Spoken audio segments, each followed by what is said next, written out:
This seems to be as good a time as ever to bring up our sponsor. Do you ever find yourself coming too quick?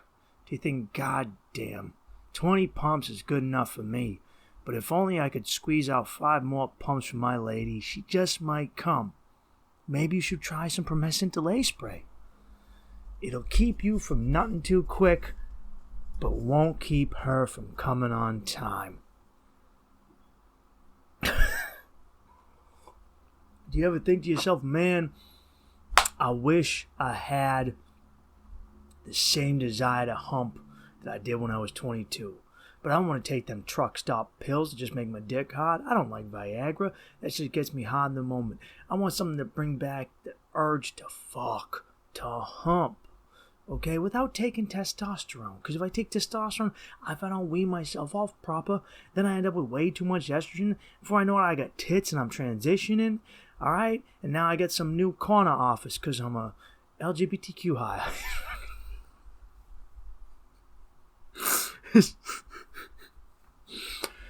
You think, hey, I want that feeling I used to get when I would just want to hump anything in a skirt. Try Vitaflux by Promescent. It works. Not only that, but they got sex toys. They got some great massaging oils, some lubes, some condoms, some rubbers, some Jimmy hats. They even have this warming gel that makes it nice and tingly on your clit of your dick. I promise you, man. It's worth a try. So if you're looking to try some out, buy some sex toys, keep you from coming too quick or just getting back that mojo, that little pep in your step so you can hump like you used to. Check out Promescent. That's Promescent.com. Promescent, Promescent.com. And when you go to checkout, you just go to that little box where it says discount code, coupon code. You enter BAIN15. BAIN15. That's BAIN15. And you can get 15% off all your products. So get out there. Put a little pep in your step and hump like you used to. With Promescent. I said so long, carry on, 'cause the devil wants to take me for a ride. Here's your water.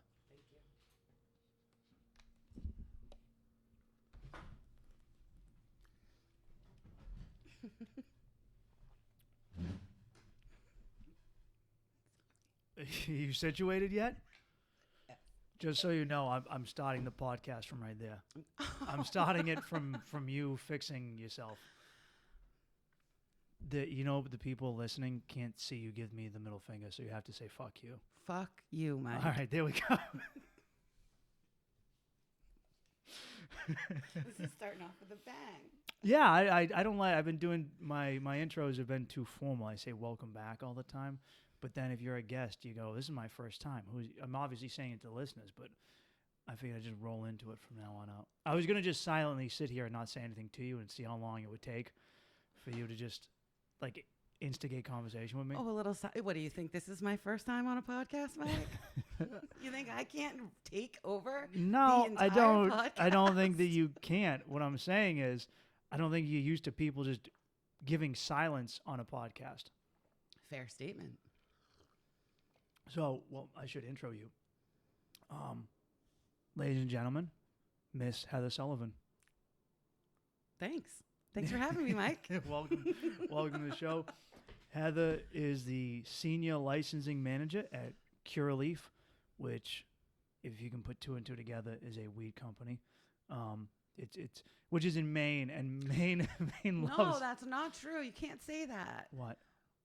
My company, Curaleaf, is the largest multi-state operator in the cannabis space. We have locations in 23 states. We have over 100 dispensaries throughout the country, and we have an international arm.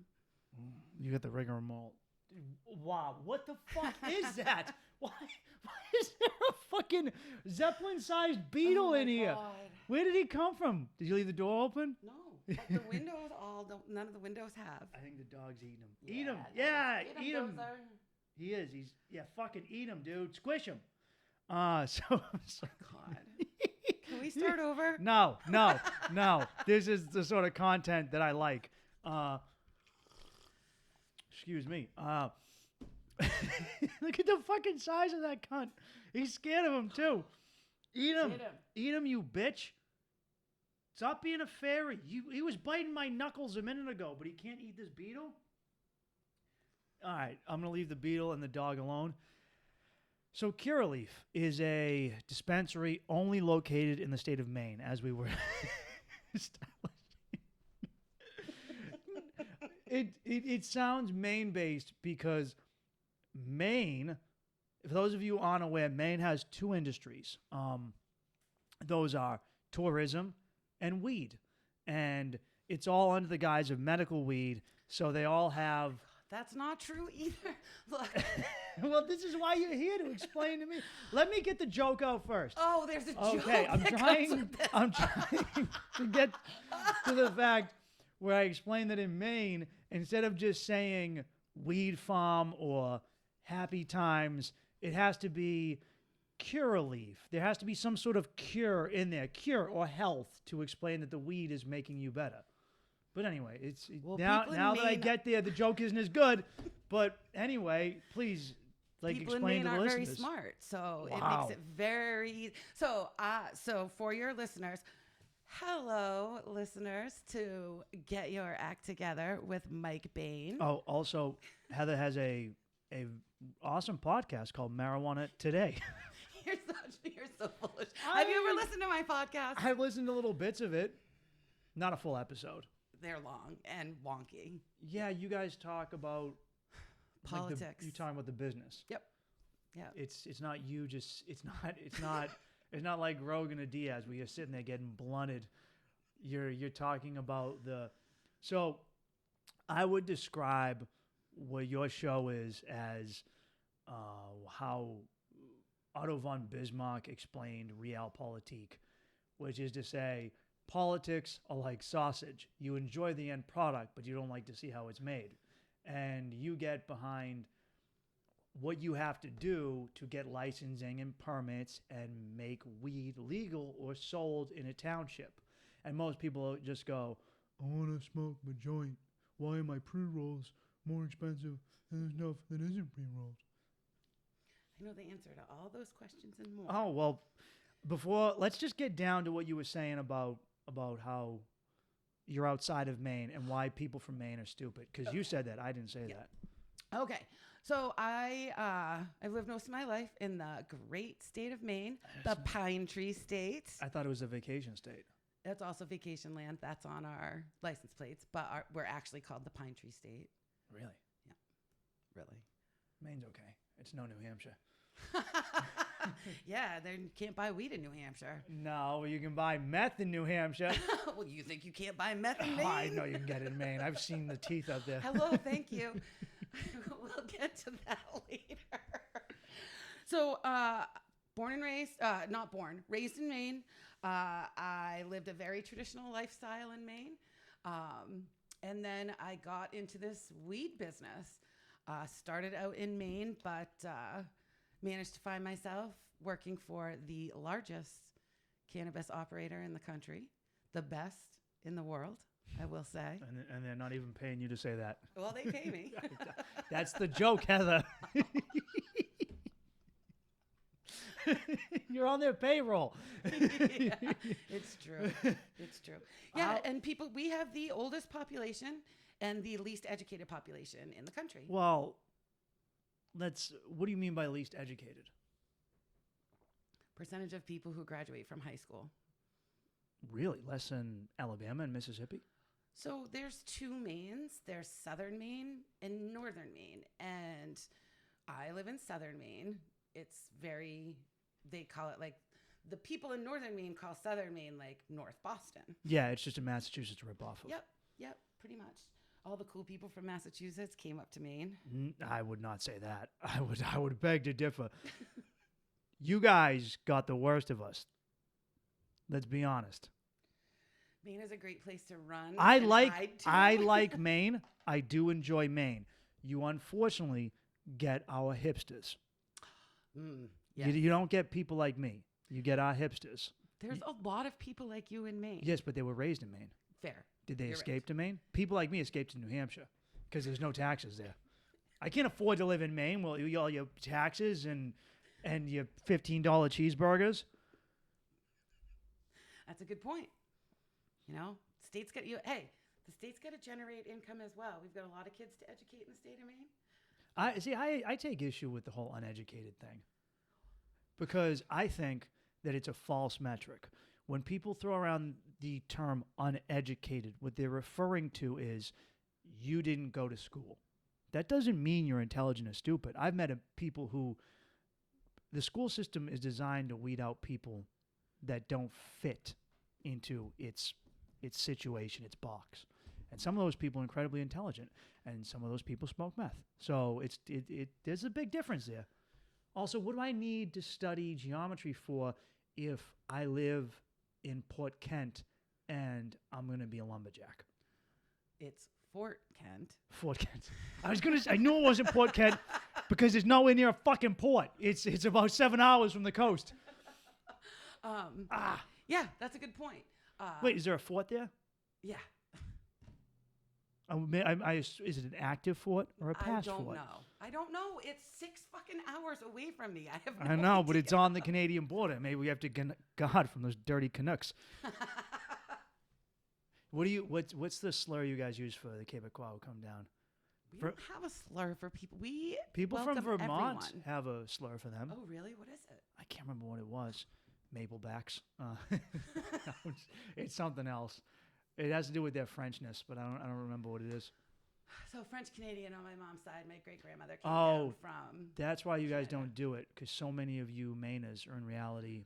You go back and forth over the border. One of the biggest festivals that we have in Maine is the La Kermesse Festival.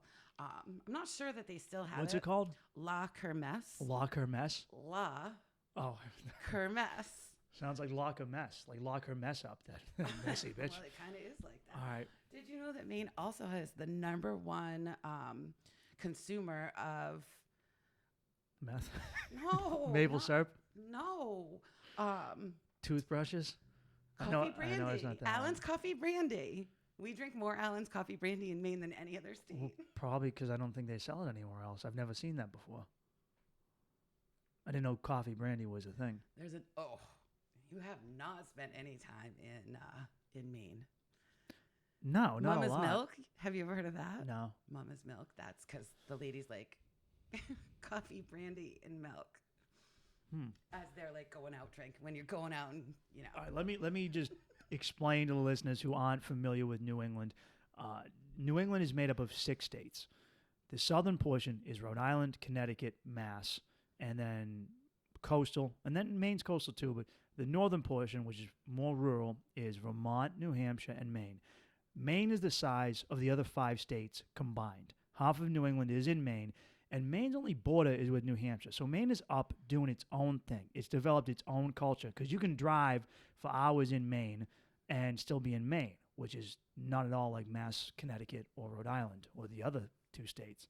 So it very much has its own thing going on, its own Maine culture. It insists upon itself in good ways and bad ways. And so it's very unique, and it is the weed capital of New England, even more so than Rhode Island. Rhode Island is Rhode Island of all of these states, I would argue, is the most libertarian. And Vermont and New Hampshire and Maine, talk a big deal because they're up north of Boston. But Rhode Island, and there's lots of dudes who have guns in Rhode Island. Some of them are just because they're Italian mobsters. But you can get guns in Rhode Island. You can get fireworks in Rhode Island. I've done weed shows in Rhode Island. They have clubs where you just smoke weed and get super stoned. There's also indoor prostitution. They may have gotten rid of that one, but it still kind of happens. Amazing strip clubs. Rhode Island. So all of the New England states were people who got kicked out of Massachusetts for having fun. And they said, fuck you, Massachusetts. We're going to go do our own thing. Roger Williams started Rhode Island and was like, we're not doing any of this shit. Rhode Island didn't join in King Philip's War against the Algonquin Indians. They sat that one out. The other states all fought it. I didn't know that. They sat that out. And They were also the first one to say we're out of King George, suck a dick, we're out, and then the last one to sign the Constitution. They're very difficult, little bastards. I like them. Whereas Maine was a part of Massachusetts, and we only let them go because of the Missouri Compromise. Otherwise, we would have kept you in line. But so Maine's identity is really just we're not Massachusetts. That's fair. I will say that in Maine, we do have a strong libertarian streak. Do you? We have one of the only independent state senators in the whole country, Senator Angus King. We have very good gun laws. We have open carry. Constitutional we have carry. Concealed carry. It's very hard to get things into the Maine Constitution, I found. So let listeners know, one of the things that I've done in Maine is I've worked on a couple of different campaigns, one of which was legalizing cannabis for adult use in the state in 2016. So I got a chance to learn the campaign manager is a staunch libertarian. One of the larger players in the cannabis industry in Maine is also a staunch libertarian. So I've actually gotten exposed to a little bit of that philosophy. Really? Yes. I get it. I understand why you would be a libertarian when you live in the woods. The government doesn't do anything for you. I pay a lot of taxes for those folks down in the city, and no one picks up my trash or delivers my mail or shovels my sidewalk. It's the if truth. I had a sidewalk. It's the truth. or even paves my roads. So I do get that. So why did Maine become this epicenter for weed? Because in Maine, you literally, they're as common as Dunkin' Donuts or banks or drive-thrus. There is a dispensary everywhere, and you see people wearing shirts because they're all in the industry. So thank you for asking that question, Mike. I don't fucking know. So the reason why cannabis is so pronounced in the state of Maine is because A, it's awesome and we're awesome. All right. B, so Maine was actually one of the first states that went medical. We went right after California went medical in like 1999. And the structure of Maine's program, this is why it matters, like getting involved in politics. This is why it fucking matters. Because in Maine, we developed this business structure that relies on small businesses, small caregivers. In Maine, if you're a caregiver, you can grow 30 plants at one time. Ooh. It's quite a good, you can make a decent living. Sounds like a good hustle. Yeah, it's a great hustle. You can own your own business. I don't know if you've noticed when you've driven through Maine, but oftentimes you'll drive around Maine and you'll like drive by people's houses and everybody has a sign like, this guy's the knife sharpener and this guy's these are like businesses out of their houses. This other guy's the locksmith for the town, and this guy will do your taxes. Everybody has a side hustle in Maine. There's not a lot of industry that comes here, and when the paper industry fell off in the state of Maine, a lot of people didn't have things to do. Mm-hmm. So what are we going to do? We're going to try to make money off of growing our exceptional weed. What makes Maine weed better than any other weed? We've been doing it for longer than anyone else in New England. Longer than Vermont? Yep. Really? Vermont's program sucks. Really? Yeah, let's shit on Vermont. Vermont talks I'm not shitting on Vermont. Excuse me. I'm shitting on Vermont. Okay? Let me shit on Vermont. All right? They used to be cool, and then they went from, like, leave me alone, let me do my own thing, to, like, they went from libertarian hippies to I'm going to tell you how to live your life. So I get to shit on Vermont. It's when Ben & Jerry's was bought out by a...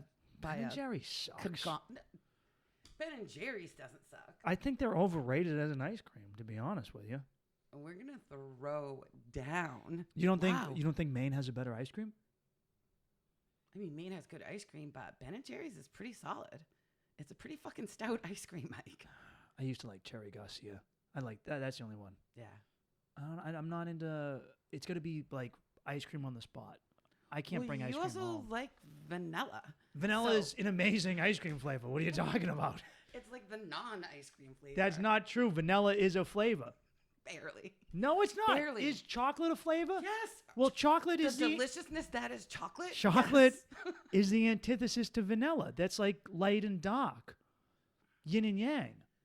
Don't you think You pepper can't is say- don't you think pepper is better than salt?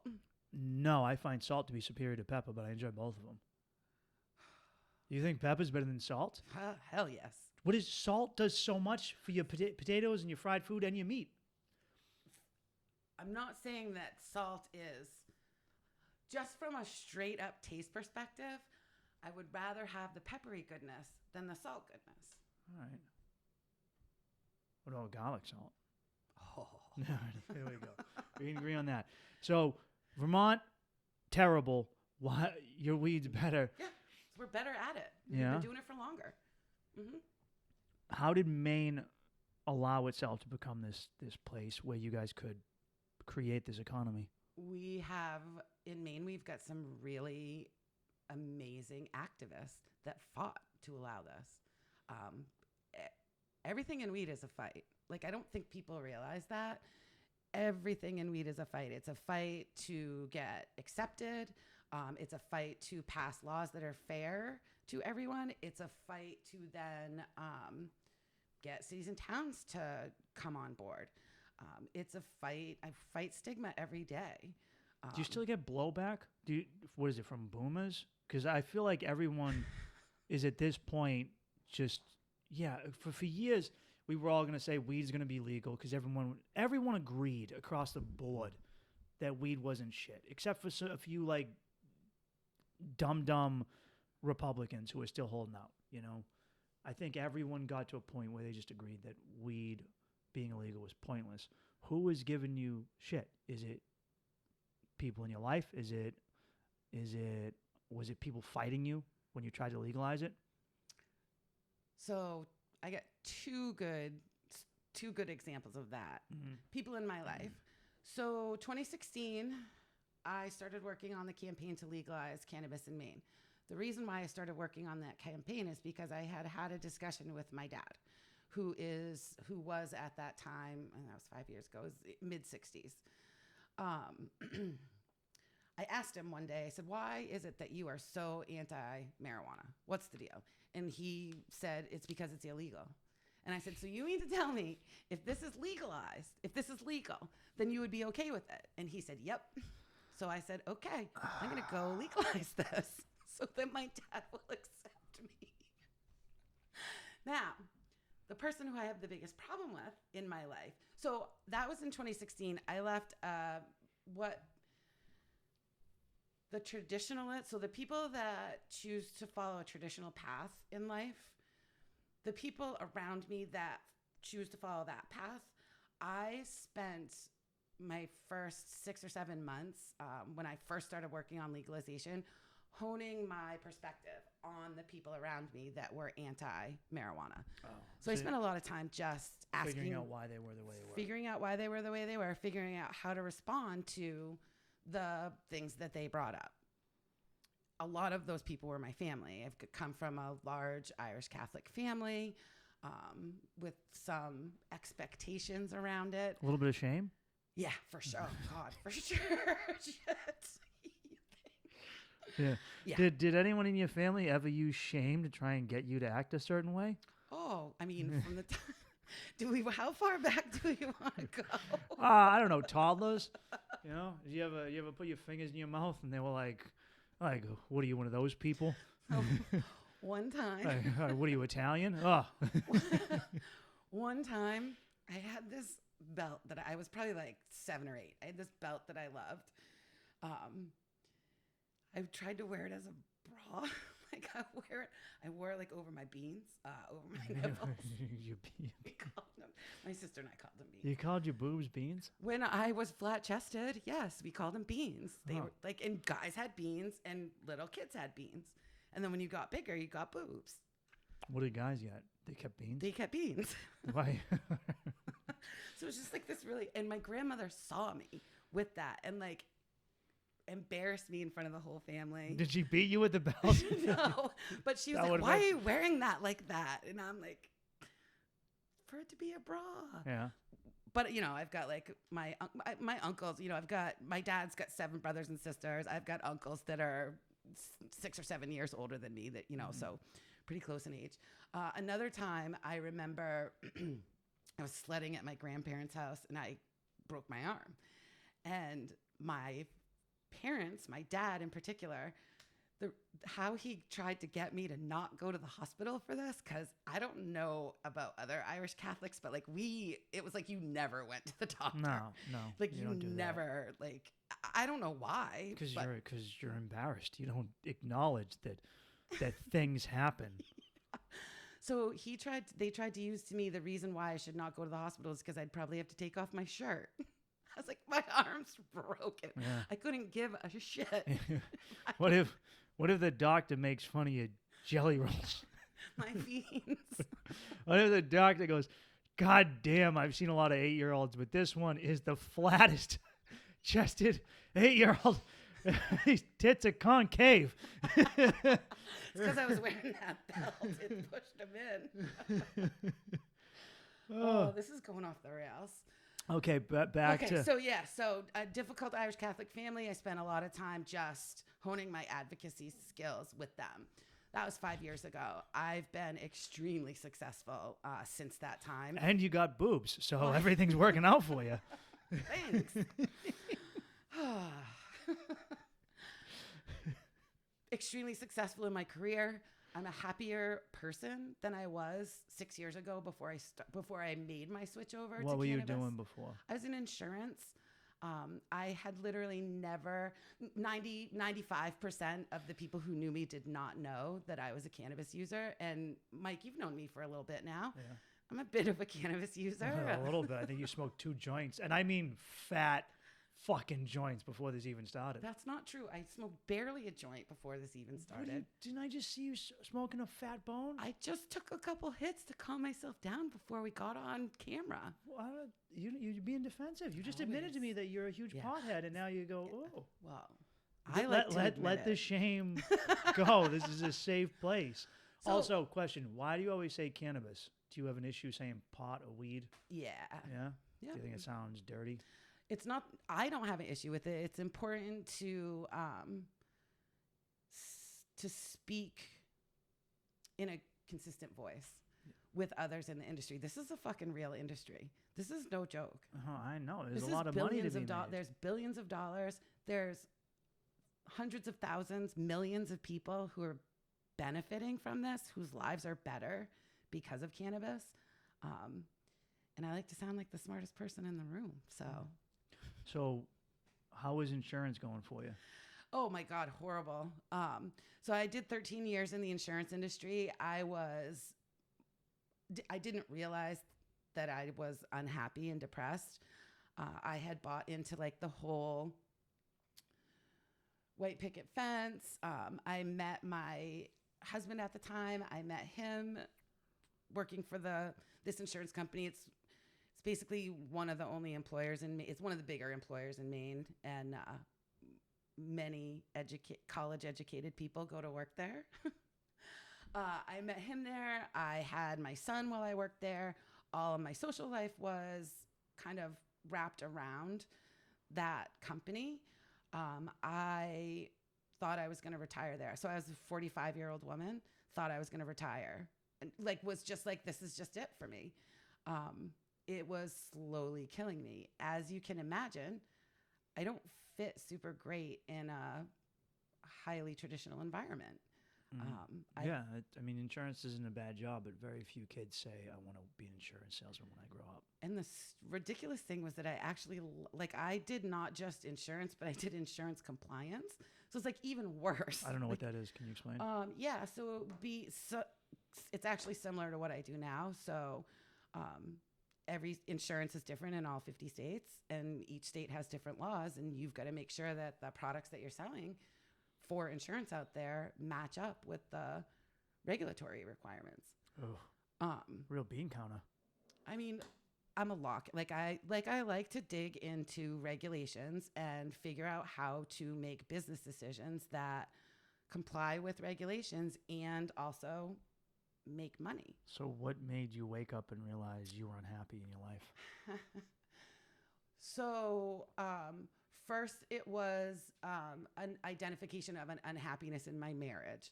So once I got brave enough I didn't have a bad marriage. My ex-husband's actually a very, very good friend. We co-parent really well together. We co-parent very fairly. We had a marriage that one of the rules in the marriage was don't say something you can't take back. So we never got into those situations where you, like, I don't think he ever called me anything worse than like, you're a fucking bitch. That's pretty much the meanest thing he ever said to me. Being on this side of that, I now realize that for me, 10 years is about all I can do in a relationship, and actually about 7 of it is good. And then 3 of it is me trying to figure out how to get out of it. 7 is the natural cycle for human beings, right? I didn't know that. So a lot of people make it to around 7 years in a relationship. And the reason is because if a man, let's say you're prehistoric caveman, cavewoman, me want puss, and you come along and you meet your girl and you get her pregnant, around the age of 7 for the child is when it's like, all right, you're big enough that you start being a part of the tribe and joining in. So the father having to stick around as much, not really an issue, and the mother having to devote all her attention to the survival of this child. Because if you look at when we talk about mortality of human beings before the industrial era, those numbers are skewed because of infant mortality. Most kids would die when they were young. So that's where that comes from. I've my serious relationship, 7 years. Most people I know cycle around at 7 years, unless you have the right one. And I thought it was just because you're tired of the dick after 7 years. Yeah, maybe. Just done it all by then. Maybe you get a year for every inch. That's how it works. Well, so I went through a situation where we weren't in a bad marriage. I could have chosen, and I had a lot of people around me recommend. You weren't in a bad marriage, but you weren't in a fulfilled marriage. I wasn't fulfilled as a person, is what I actually ultimately found. I could have sat on the couch next to this dude for the rest of my life, and I would have had a good life. I would have had nothing to complain about. Would you have been happy? No. How did you find that out? I just got brave. I got a little brave. I've done a lot. So I've heard you talk about this on your podcast before. I did a lot of therapy. I had an amazing therapist that was able to take me before. So I was with my therapist. I went to my therapist at first because I had a rough breakup that I had a little trouble getting over. And she brought me through a lot of my growing pains to the point where I chose the right partner to be the father of my children. Every dude before and most of the dudes since, I like a bad boy. I like a guy that's got a little edge to him. That's not the right person to pick as the father of your children usually, right? Mm-hmm. And if I knew one thing, it was my skill set as a mom is kind of limited. Mm-hmm. And then I needed a really strong dad for this kid. It's good that you can admit that. A lot of people will fight that or not examine their flaws. Oh, I examine my flaws all the time, big guy. That's a good thing. Yeah. Don't do that. You're acting like it isn't. It is. The issue is whether or not you do anything about them or you allow the dwelling on them to crush you. Was there a rock bottom, or was there a point where you just woke up? I got fucking fired. Yeah, there was a super big rock that's what I'm trying to get. Sorry. Yeah, so I got fired. When I go through these depressive episodes, I pretty much just go to bed. I live in my bed. I live out of the bed. I just exist there, smoking a shit ton of weed, right? So really good Maine weed, though. Exceptional. Actually, I didn't have access to really good weed then. No, so you were smoking mids in bed? Oh, that is depressing. Right. Fucking smoking chafe in bed. Yep. 2 things happened. One is I started listening to this podcast. Name of the podcast is Marijuana Today.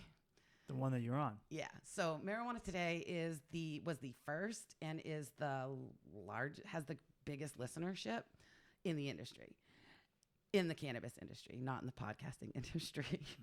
I found it. I started listening to it. There were a couple of regular hosts on the podcast. They were all advocates, activists in this space. So they really got into it to change drug policy.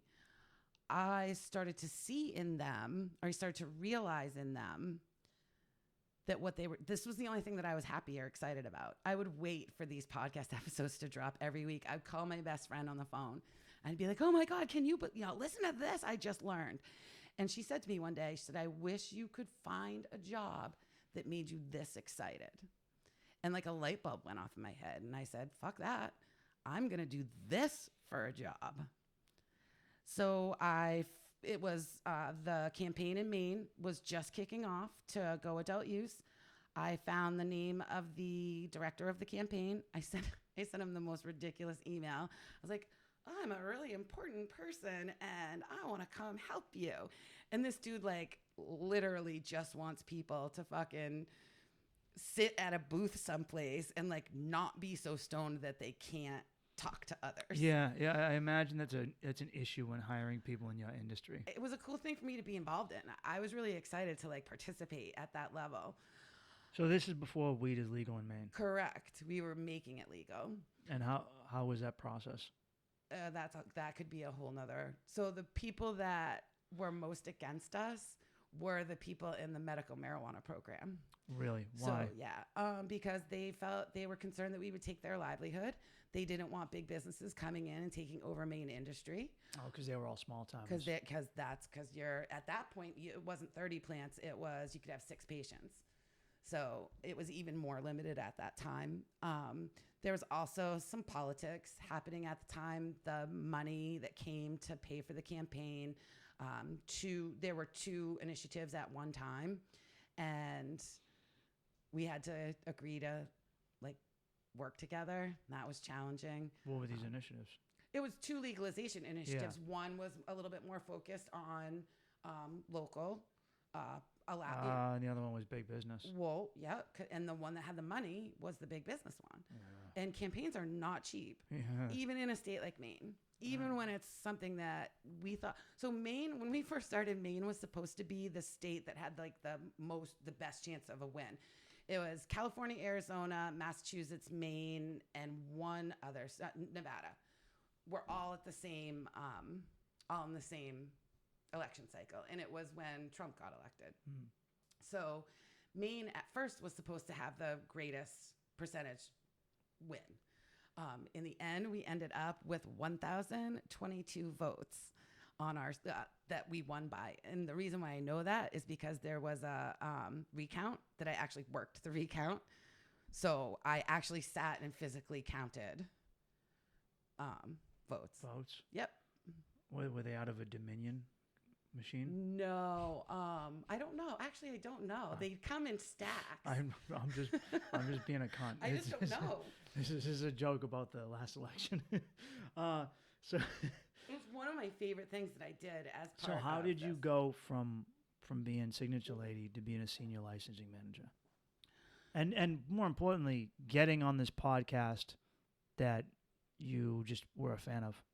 That was wicked scary. Why? What was scary about it? The podcast, not so scary. The podcast, the producer was a friend of mine. So the podcast, we're just friends. And I hit him up one day, texted him one day and said, hey, if you ever do an episode that's focused around Maine, I feel like I could be a guest. I think I'd make I think I'd make an interesting guest.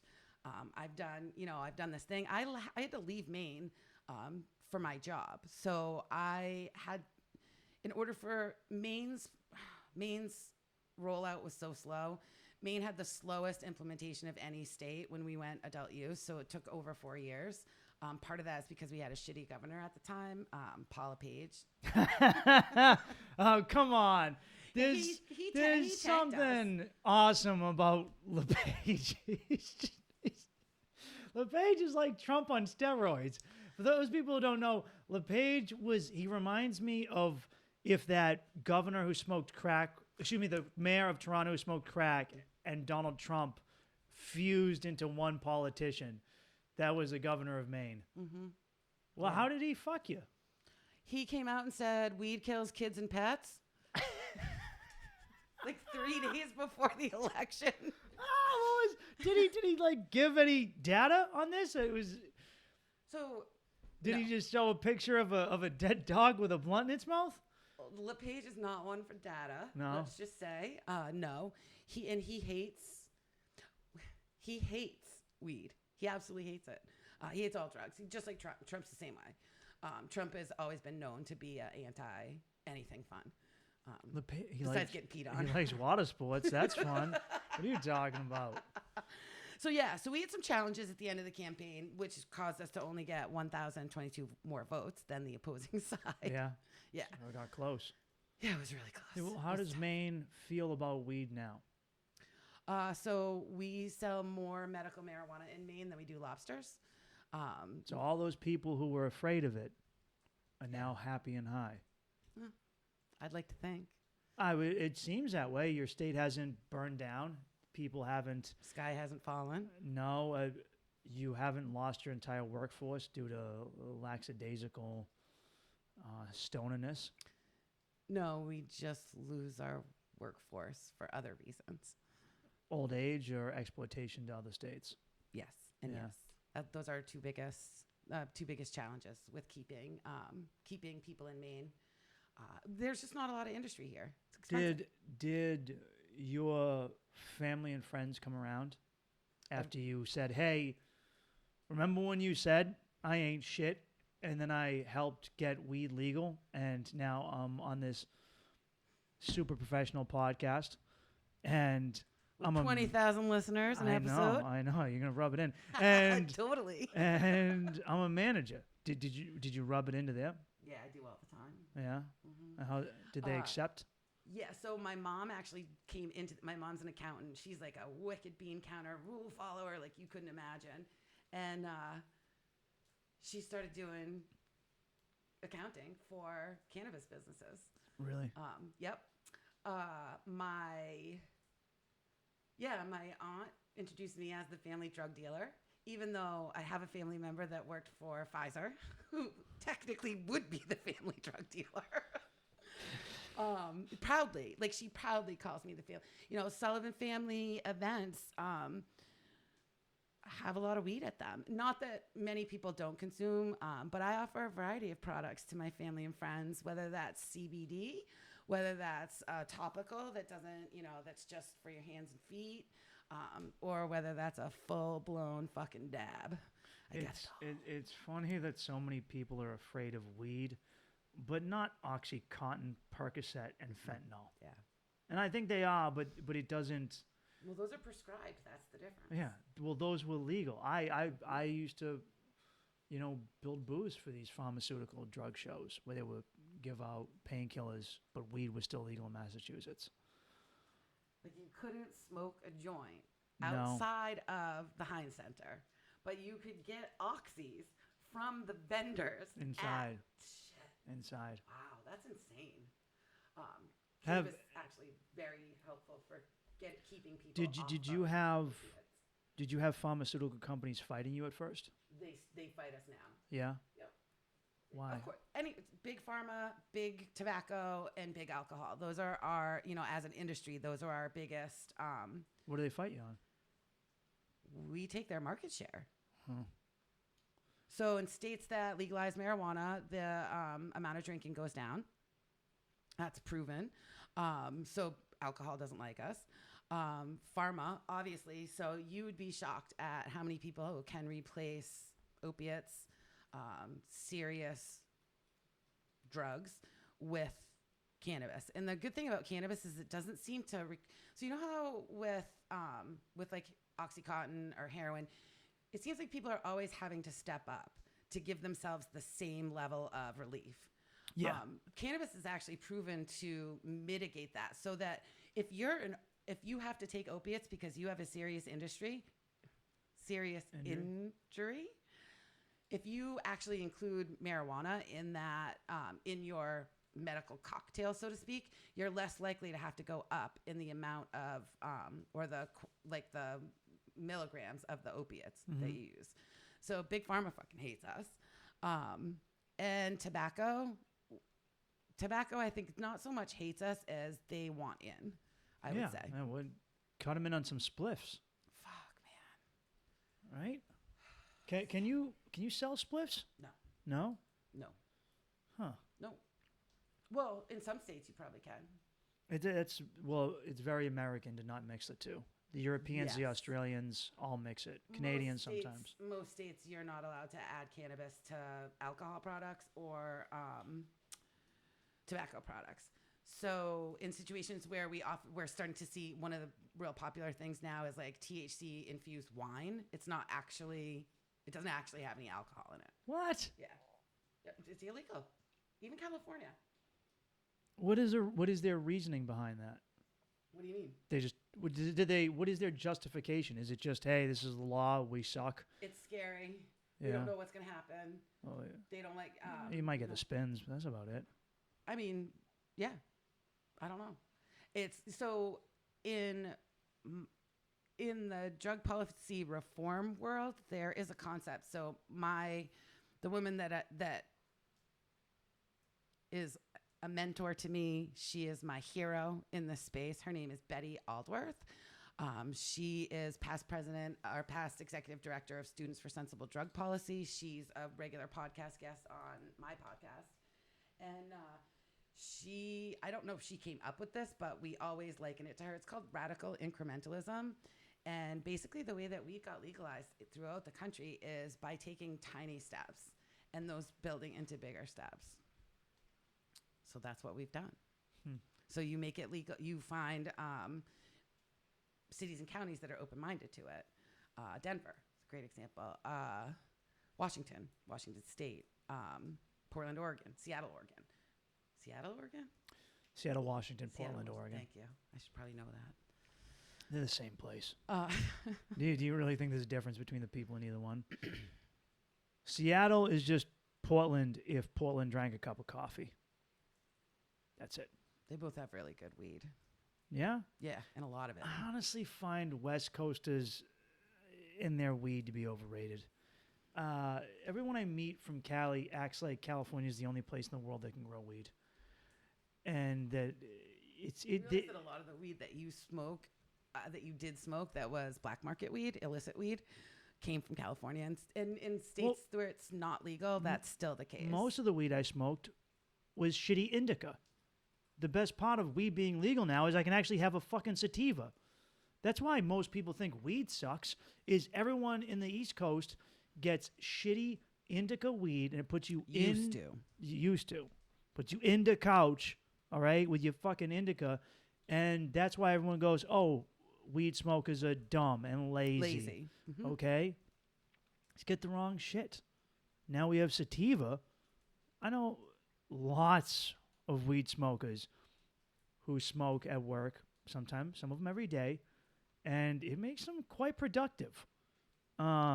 It's kind of amazing, the idea that weed smokers don't go and steal for weed. They go and work for money for their weed. So the idea that it was going to fuck up productivity was one of the dumbest excuses I've ever heard.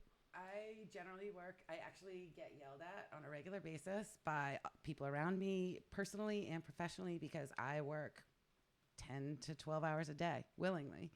I would never have done that in insurance. And you and I have had some conversations about whether or not that's necessarily healthy.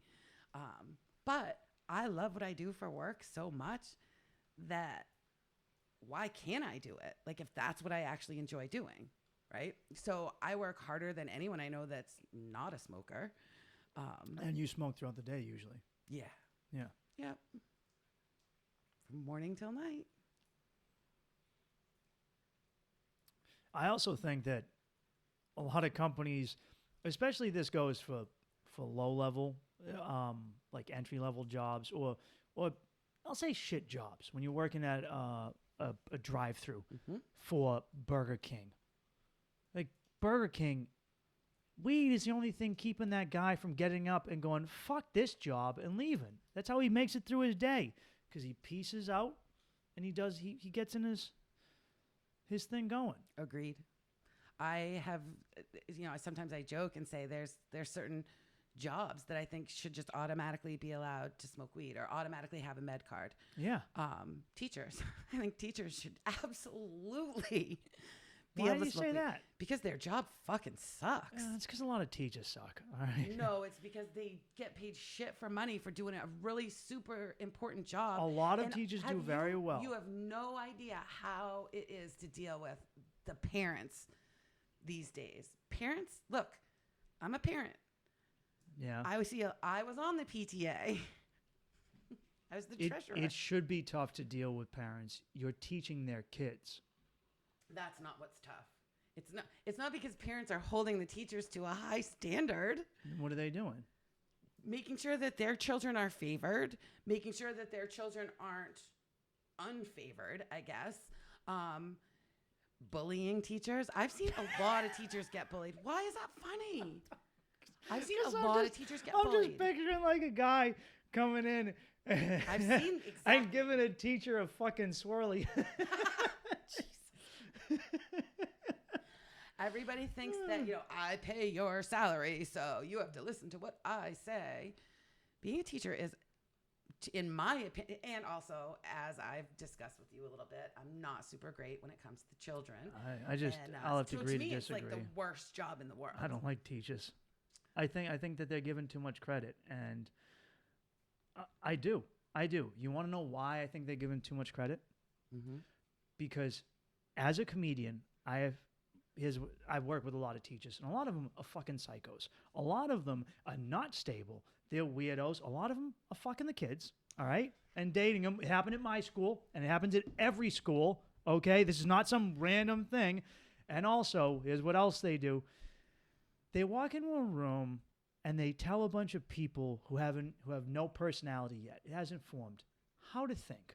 What's tough is when you take people who have years of programming and who already have personalities, and you try and guide them another way or get them to open their mind to a different idea. That's a lot harder than going in and hammering a group of kids. And when one of them disagrees, because I was that kid. I was the kid who raised my hand and was like, why are we talking about the election? This is French class. This isn't your position. And would get in arguments I argued with all of my teachers because I called them out. And they didn't like that. And I was like, shouldn't this be what you want? Don't you want your students to think critically for themselves and to question you and what you say to them? Or at least debate me instead of just that is my issue with them, as I'll say. And I think there are good teachers. They're not all bad. I know I had some good ones. But overall, a lot of them I realized was like, oh, you're 24, you're fresh out of college, and you don't even really know who you are yet. Mm-hmm. And you're yelling at a lot of kids or coming at them when you don't actually know psychologically. It's very clear that kid is getting abused at home. So why are you going at him that way? I wish more teachers understood psychology, is what I'll say. I think a lot of them don't. I wish more school administrators gave teachers the tools that they need to address what you're talking about. You think they don't get the help from the school? Yeah, it's hard. Yeah. Look, all this shit costs money. That's true. All right, I don't want to talk about school anymore. Can we talk about like dating? Yeah, we can. How long are we anyway? Well, oh yeah, we're doing really good. We're doing fine. So you just that was a very interesting transition. So non-traditional job. All right. We'll transition out of this. When did you get over the fear of, failure and money with this new job? Was there a moment it happened? Or how did you keep it at bay?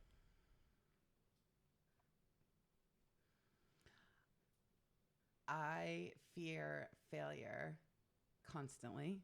So I definitely don't. So you didn't get rid of it. It's still nope. there. My therapist taught me something very early on. Feel the fear and do it anyway. And It's good. she was amazing. You should feel the fear. I don't like it. It's good for you. Yep.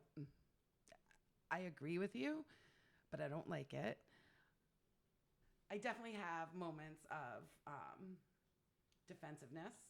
And really? moments You when I kidding me? don't- Yeah, you've had several on this podcast alone.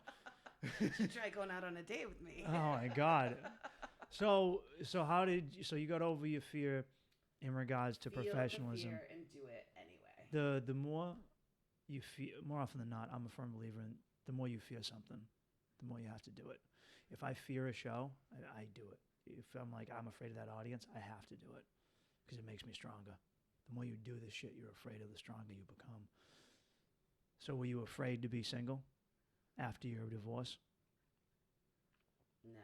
I couldn't No. wait. Were you afraid to go on dates? Fuck no. No. Well, how was it? A great date. How was it dating after this time being married? So I don't date. I generally.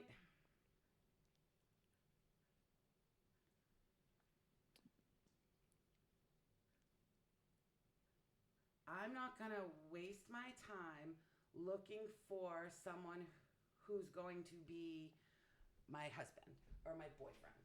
I want to, look, I'm getting older. I want to have experiences in life. And if through those experiences, I meet someone that's a good match for me, that we want to be more together, Yeah. then that would be awesome. But That's a great way of I'm not putting giving it. up the experience. And I'm going to start using that because I say that to women and they get all fucking bent out of shape. Now, it doesn't matter because I won't contour what I say to fit their narrative. But it's funny how often girls get frustrated with that. And I always say, look, if something comes out of this, let's do it. But I also can't guarantee you that I'm the one. I'm not mostly not even. Do guys give you shit when you give them that the way women give me shit for it? Do you get guys that are like, I want to run off into the sunset with you? Yes, but generally I don't spend a lot of time interacting with those guys. Yeah. So I put myself out there in a way that it's very clear what I'm looking for. And most guys aren't going to match with me or whatever. If they're looking for, so I believe that a lot of men out there, particularly men in my age, they're out just looking to replace whatever just left them or whatever they just left. Yeah, I think that's a safe Not assertion. necessarily that they want to replace it the same. But they They have something. a void in their life and Yep. they need to fill it. Yep. There's a woman-shaped void in my life. Yep. And I don't know how to be single again. I'm one of the things I've learned is that my life is better when I'm single. My career goes better. I'm happier with myself. I'm nicer to people. It's not this 1-to-1 ratio. It's just something I've learned over time. Like if you look over at my history, the times when I was more active in my community, times that I was single, times that I was like a better friend to people, or times that I'm single. I think for me, being coupled, married, serious, I find that I give a lot of myself away in that situation. The spouse. To conform to what their idea of what our relationship should look like. So over the since my ex and I split up, about 7 years now, I am very happily dating a lot. I'm a great date. I'm a fun first date. I love first dates.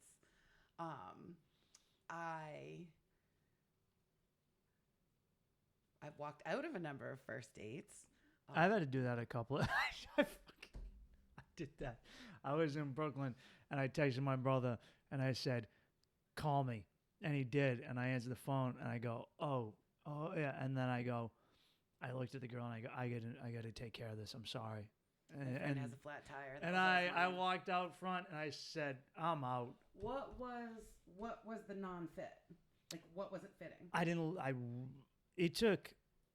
She told me she dated for fun. And I go, you're a fucking psycho. Who? I just told you I date for fucking fun. But like, not to, you want to fuck out of it. You want to have an experience. This chick just wanted to like sit here and be weird with me on a date, and then wait, is she trying to get like dinner out of the date? Like, is it like that? I had to initiate every conversation. It was Brooklyn, and everyone who moves to Brooklyn is a fucking hipster psycho. Not all of them, 95% of them, and then me and a few other normies. Well, I'm not even normal, but fun people, okay? And she said, she goes, I guess we don't have as much to talk, because I was like asking everything. I was doing I was carrying the conversations. I was doing everything. And then finally, she also brought a dog on the date without telling me. And we had to go to specific dog bars. And then like the dog was off its leash and it kept running outside and she'd have to go chase after it. And I'm like, this is fucking fantastic. And then it was hot. I was sweaty. And I put my fucking water down and someone's dog was drinking out of my water. And I'm like, oh, that's great. All right. Fucking this golden retriever just took my drink. It's the most Brooklyn thing ever. And I'm talking to her and I just go, I'm putting in all this work. So I just kind of stop and she goes, oh, it seems like we don't have a lot to talk about. And I looked at her, I go, you haven't asked me one thing about me. You haven't asked me a single question since you've met me on this date. And she goes, oh, I guess I just want you to talk. And I go, you're using me for fucking entertainment. That's why you like this dating thing, you weirdo. You said that? I didn't say that. You didn't. I think I was still trying to get pussy at that point. So I held out and I called her out on, you haven't asked me anything. I said that straight to her face. And she goes, oh, I guess I just want you to talk. And I go, what do you want me to talk about? Give me a subject.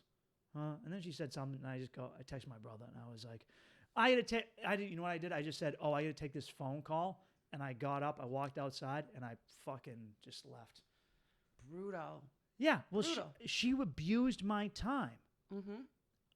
I don't like it when people abuse my time. And there's a lot of people on dating apps who abuse people's time. And unfortunately, women are extremely guilty of this because, hear me out. I can see your face. What do men want? Sex. What do women want? Attention. And time. And sex. Yeah, but like more the time. And I have had several instances, quite a few as of late, where I would talk to a girl on a dating app, all right? And then I'd be like, what are you looking for? I'm just looking for a friend. And I go, then why are you on it? I know. Because they want my time. I've had so many times, like, you know what? You know when you think about something you've done in your life that gets you sad or frustrated? I think about the hundreds of hours I've wasted texting or talking on the phone over the years with women who never had any intention of doing anything. They just wanted my time. The way I get off when I fucking hump somebody is the way when I like gorilla fuck a girl and I get that demon off my back. That's what a lot of women feel when they just have a guy talk to them for several hours. You might not have that, but a lot of girls do. It's the time, all right? It's rough. It's rough. And we both... Oh. No, I'm not saying that it's not fucked up when a woman wants something out of a guy and he leads her on. I don't lead women on. I tell them right out. All right? Like, do guys get weird when you tell them what you want? Some, but no. Yeah. I mean, no, because I'm extreme. So I'm addressing this on the front end. So, like, if you look at my profile, it says, I'm looking for friends with benefits. Open to more. It's very rare for a woman to write that. You understand that's very rare. You understand that's extremely rare. No. That is extremely Why would I say? rare. What am I gonna? What else am I gonna say? I am commending you. I'm not attacking you. You're being defensive. Well, when you say that it's rare, then I feel like I'm doing something wrong. No, I'm not attacking you. I'm attacking women. Okay. Oh, okay. Cool. No. Good. Well, I'll agree with that. I'm saying that you are showing honesty that maybe 1 in 20 women on a dating app show. Okay? All right. I'm commending you. I should be getting more fucking dates then, Mike. Jesus. Well, you're probably I'm a lot of the pretty picky. guys that are happening are like, I'm going to guess. You're getting guys in your age group who are also recently divorced and they don't know how to be honest. And they're like, oh, just don't break my heart like my ex did. Where? And you're going to pay for their sins as I've paid for the sins of of some woman's ex-boyfriend, which is I didn't take responsibility in my relationship. I ended up getting hurt, and now I'm going to blame the opposite gender. As much as I joke, I don't blame women in any way. I blame men for not taking responsibility. Why do you think so many dudes don't write a profile? Don't write anything. So What's that? I have a friend that I was working with, and he put up 2 pictures, and in both of his pictures, he's got tats. He's kind of like a punk rock dude. He had glasses on, sunglasses. You couldn't even see his full face, and a helmet on, because one of them was on a motorcycle, and the other one with Motorcycle ones get us every fucking time. They do. Oh my God! You have no idea. In Maine and New Hampshire, you fucking clean up. And he offered to let me take a picture on his bike. What? And with his dog. The dog doesn't get me. The dog. So he had one picture of him with his dog with sunglasses. The other one, and no bio. No bio. And he was fucking killing it. And I was so... Is he like super handsome? Was he like extraordinarily traditionally handsome? No. He's a handsome dude, but... I mean, put a dude on a bike with sunglasses, they're a lot more handsome than they really are. But it was insane how much he was killing it. And it was more often than not, women who weren't even looking for anything. It was women who were just like, fuck me. Oh, well, that's like what he wanted, right? Yes, but it was weird to me that the no bio solved that. That it was so blown away that the absence, the silence, said more than just having something there. And he was crushing it. Like, we were sitting there swiping together at work, and I'm like, what the fuck, Tom? Like, God damn it. Do you what's it called when you just swipe yes to everybody and then see who matches up with that's you? called being a man. Do you do that? We all do that. I don't do it as much, but it's here's how men work on a dating app, and this is what we all do, all of us. You right swipe till you die, and then the matches come in, and you go, no, we wouldn't be a fit. No, okay, and then you pick through the ones that do. That's how it works. That's lit. Should I do that? Like, would it work for me to do that? Yeah. Because I actually pick, like... No, this is the problem. And there's with a women. lot of things that I will say no to. Like, if you're not showing actual teeth in a photo, like, if I can't tell that those are teeth... That's such a Maine Tinder thing. I know. New Hampshire, too. Yeah, New Hampshire, too. It happens other places, too, but not... I mean, I'm just saying... Tinder between Maine rural. and Massachusetts. That's a rural thing. Yeah, fair. Hey, look, dental care is hard to get. It is. Don't get me started on the healthcare industry. But I've never been able to do that. I've never been able to be even remotely I'm looking at your fucking pictures. I'm reading what you're saying. I'm telling if you can spell or not. That's another huge one, man. Take the fucking time to spell shit right. God. You just said you get wet for the biker, but he also has to spell everything correctly. My favorite. Yes, he has to spell it. You don't have to write me a fucking novel, but I like a dude that said, so I like. I'm actually, do people have spelling errors in their profiles? Is that common? I don't think I've ever seen one. I just see, I couldn't change my age. Brr, I don't like jokes about how I'm not really 100. I would say that a good 20% of bios that I see have, it's the your, why you are. Yeah, it's like things like that. But also it's just like take a fucking second and read through your half a sentence that you write. Yeah, so like my favorite bios are going to be like 420 friendly. Because I have very few actual like deal breakers and 420 friendly. I had a guy tell me, I remember one time I was like, oh, I work in the cannabis industry. Are you 420 friendly? And 420 friendly just means you're not a dick about weed. Yeah, you're not weird about people smoking weed. And this guy says, I'm 420 enemy. I was like, oh yeah. That's good. Now you know. Well, yeah, but I like to see that on a profile because then I just know we automatically have something in common. What women not never, but more often than not don't write in? I don't see kink. I put kink in my profile. You know what I write? Kink friendly. And it's worked. That works for me too. That girls will swipe on it. But it's but then they're asking you a lot of questions about the kink. It'll get there. They'll bring it up, but then it's just like, what is it? And I go, I'm a dom. Like we can get into this if you want, but you should have figured that out just by how I presented myself. But they always do. Oh, come on. Do I come off like I want someone to step on my balls? No, but I mean, kink can be a lot of things. It doesn't necessarily have to be dom. But no. There are the kinksters that are like neutral, kinky. Yeah.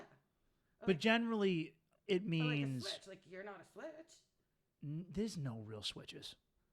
I don't think there's such a thing as a real switch. Really? Yeah. So you actually so people prefer one over the other. Yeah, even if it's like in the gay community with the top bottom versatile. There's no like full versatiles. Everyone's just a bottom, and then there's a few bisexual tops. Okay, that's how that works. So my profile says kink friendly. Yeah. And my profile also says rope bunny wannabe. Rope bunny wannabe. Oh, you want to get tied up and all that. Yeah, girls love fucking rope. Yeah, we do. I hate it. And I work with it at work. Well, maybe that's why you hate it. No, I'm good at tying knots. So you're telling me that you're good at tying? I'm good at tying knots. There's something like artistic to it that... About what? Tying a trucker's hitch or a bowline? I don't know about that, but I mean, there's something like... Oh, see, I have this is my antithesis, is when people turn kink into an art form. Oh, you're not a fan? No, it bothers me. That stupid Japanese rope thing that everyone is. Yep. I remember talking to this girl who, this is what I have to deal with like white collar elites who are into kink and can't just be like, hey, I want you to fucking spit in my face and call me dirty names and just let's get fucking nasty. Let's get nasty and have some fun. Instead, they go, I had a girl send me all these pictures of her tied up, and then she sent me pictures of her pussy and everything, and it's all, here's me with, a sack over my head, tied up in rope, like I need to be saved by Liam Neeson but it was like, it was black and white and avant-garde, and I was like, you're just a bitch tied up in a kitchen. What are you doing, lady? Like, leave it alone. That's what she likes. All right, but they act very superior. That's what my issue is. Oh. They're very arrogant about their kink. They try and act.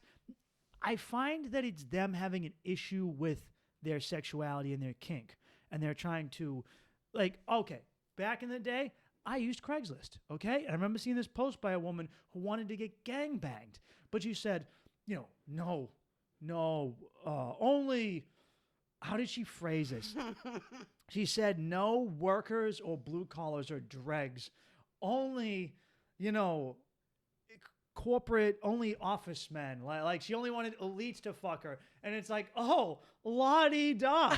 I wouldn't want you to get bukkakied by someone who once held a mop. You're a woman of class. You only get bread by 15 men with corner offices. Look at you. Maybe that's part of the kink for her. Is that it has to be. I know. I sent her an email and made fun of her. I'm sorry. Jesus Christ. A woman puts herself out there like that. They don't need you sending emails to make fun of her. I was 23. I was a prick. Okay. But it was. I would never do that now. But young me was, and I don't know. I find it funny. I don't like when people act like elitists in any fashion and in any form, whether it be sex or weed or drinking. You have the person who goes, oh, look, I'm not one of them. I drink wine. And it's like, well, you're still blackout drunk alcoholic. I don't care that you drink fancy wine. You're not better than that guy who drinks Four Loko, but you act like you are. That bothers me. That's my issue with it. I'll smoke swaggy weed. Yeah. I just don't. Well, also, I think life's too short for bad weed and bad fucking. Okay? I agree. Well, that's something we agree on. Well, yeah, we agree on plenty. You're being a little abrasive for no reason. I'm just doing it for the podcast. I'm just fucking with you. So, are most of the guys hitting you up single dads? Yeah. Yeah. Yep. Most of them are single dads. Although my profile also says cougar, so I get some younger guys. I like to date a little bit younger than I am. Well, they get stamina. Some of them. So yeah. I mean, there's. You know what? I do not know why. I am not physically attracted to guys my own age in general. Yeah. They remind me of my dad. That's it all fucking comes back to the no. dad shit. You know what? That is very Like old hunched over man. No, that I'm is good. You have a reverse daddy issue. I'm Most the opposite of a daddy issue. Most women date and fuck men that are too old for them because they have a daddy issue. Your issue with your daddy made you fuck young guys. Does that mean I'm like in love with my brother? No, it means you have a healthy daddy issue. Yeah, no, I'm not super attracted to men my own age or older guys. And older dudes, guys my own age, I date multiple guys at one time. So they generally want you to just date them. And I'm a lot of a woman in a number of different ways, like personality wise, what I want out of men. So like I have some guys that I date and we go out to dinner, and then I have some guys that I date that I've never sat in a restaurant with. You have some dating techniques that men use, which like that one. And it's funny that guys are being bitches about it because they don't like getting pimped on the other side of it. But that's what we do to women is you have girls in your rotation, okay? And what happens is you get more attached to one of them. But one of the issues is you'll fool around with a girl and she'll go, we can be friends with benefits, but you can't have other friends with benefits. And I go, that's a fucking relationship. Yeah. Okay. You don't get to dictate that.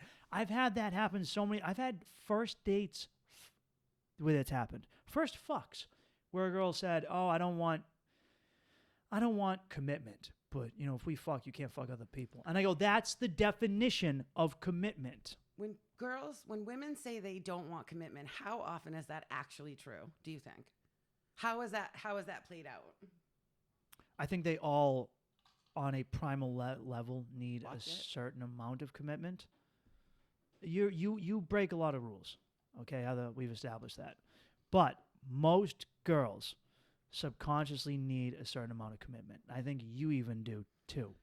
It looks different. You might not admit to it, or it comes in a different way. The commitment that I look for is consistency in a friends with benefits. So I like to have friends with benefits that I've known for a while.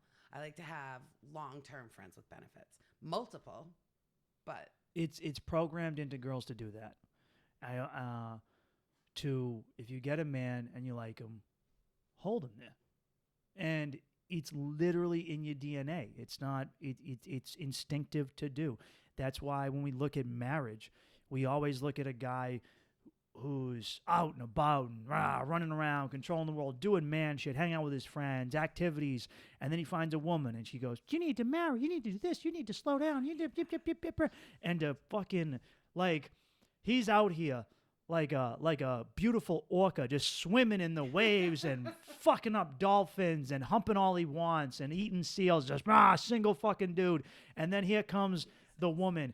SeaWorld, dun dun dun, dun, and fucking throws a big net on him and says, "Shut up, Shamu, get in my fucking tank." And then he's in his tank 10 years later, and his fin is all fucked up and flopped over, and he's like, "I used to be a man. I used to fuck dolphins. Now and then look he at fucking me." eats people. Yeah.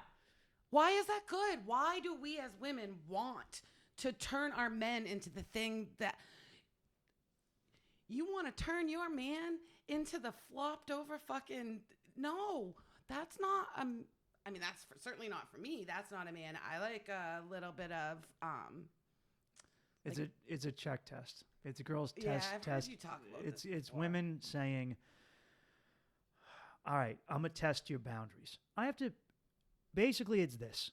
You know, Are you gonna puss out? I mean, that's what it is. It's I am subconsciously testing they all you. puss out. Not all of us.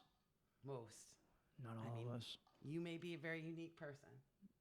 I'm a firm believer in, because I have pussed out before. You puss out. How?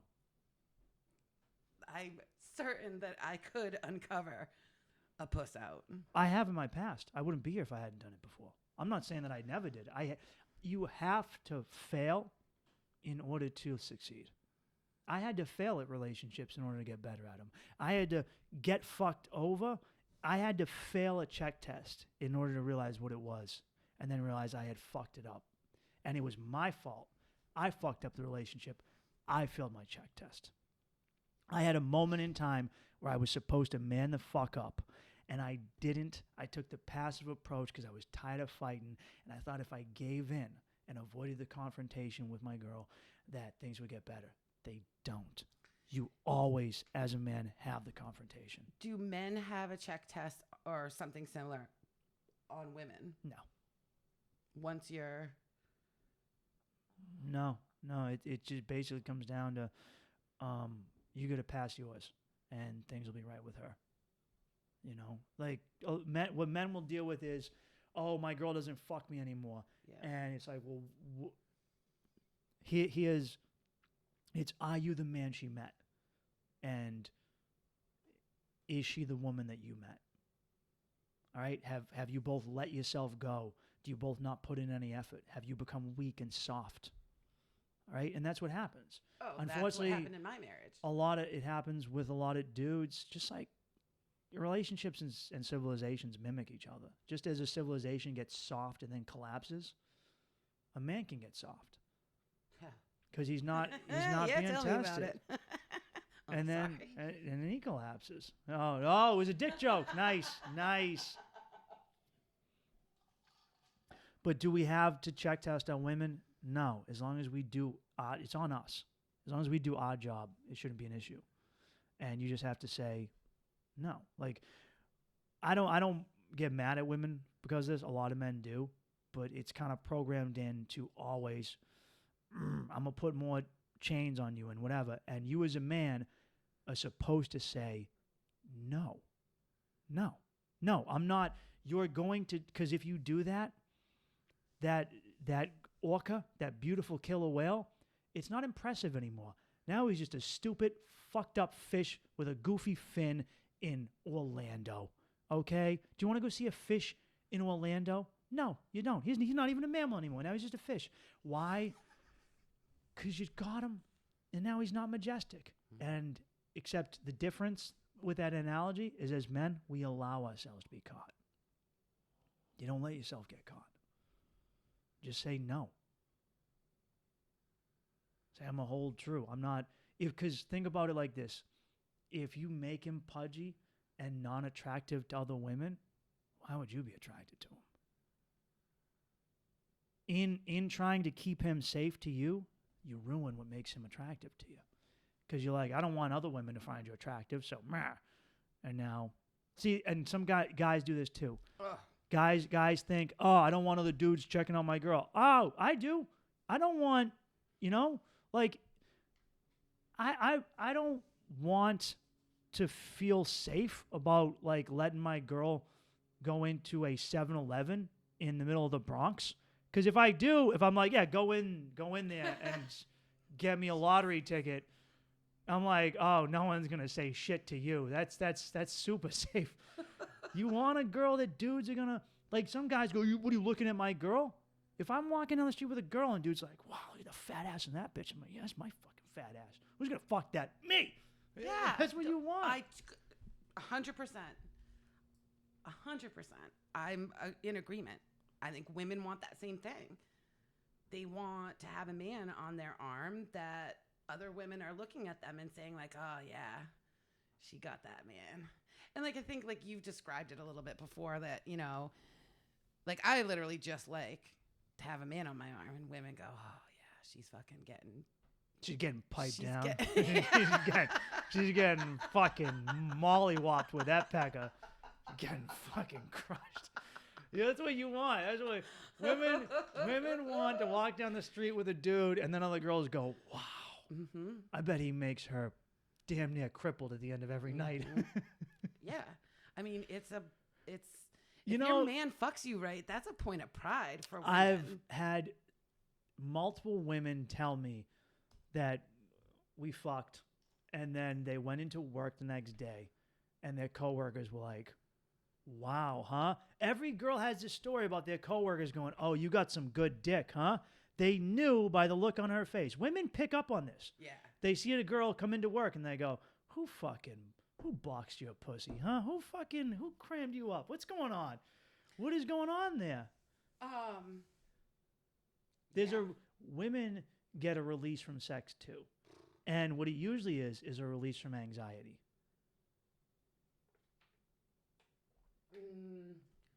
Yes. Look, there's like when a dude is fucking you right, you feel like you can change the world. You feel like you have like no, I'm dead serious. Like if I'm not disagreeing. Stop being defensive. You feel like oh, it's like almost like I feel like I have power, right? Like maybe I think a little bit too much into this, but for me, it's I communicated what I wanted well, and he's a dude that cares enough about me to respond to what I communicated. And then he gave it to me the way I want it. The other thing I think that sometimes men don't realize how often we don't get fucked the way we want to.